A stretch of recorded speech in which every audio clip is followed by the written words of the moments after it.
All right, next up, Utah, Arizona State, as we stay in the Pac-12. Utah, big favorites here, 15.5, 16 in this game on the road. Total in this one, 52. Actually, it's down to 14.5 now. Some Arizona State money. Here we go again. Be careful with this. What did firing Scott Frost do for Nebraska in the first game after the firing? Not a damn thing. They still sucked. I mean, they still couldn't stop anybody. They still looked pathetic.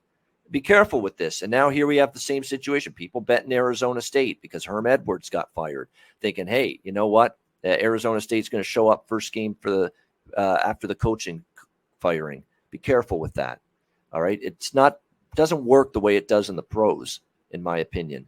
It's much more dicey to be betting the fired coach angle in college football compared to, the professional sports. So keep that in mind. But here's the issue. I mean, now we're back to Utah on the road, and it's kind of a situation where, are we ready to lay 14 with Utah on the road? Utah's the much better football team. I mean, Arizona, that was a horrible performance by the Arizona State Sun Devils last weekend against Eastern Michigan. You shouldn't be losing 30-21 at home as 21-point home favorites to Eastern Michigan. Eastern Michigan's a hard-trying team, don't get me wrong. Well coached by Chris Creighton as well.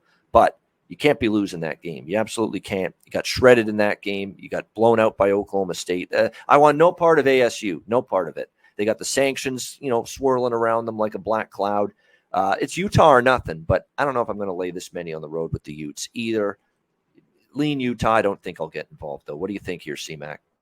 Yeah, I don't want any part of this game at all the shit that's going around with Arizona State. And I just don't bet Utah, on the road. They took care of business at home, covered that number, 35-7 against San Diego State. I think they should go in there and cover this number, but this is too much. I'm not going to lay this many there. Maybe an under. I think they had a good defense, but I don't know what to make. It's still early. We talked about Florida, how bad that loss might have been or good or how it's going to end up. So, but I still think this Utah team has a very good defense. I just never loved them traveling outside of Salt Lake.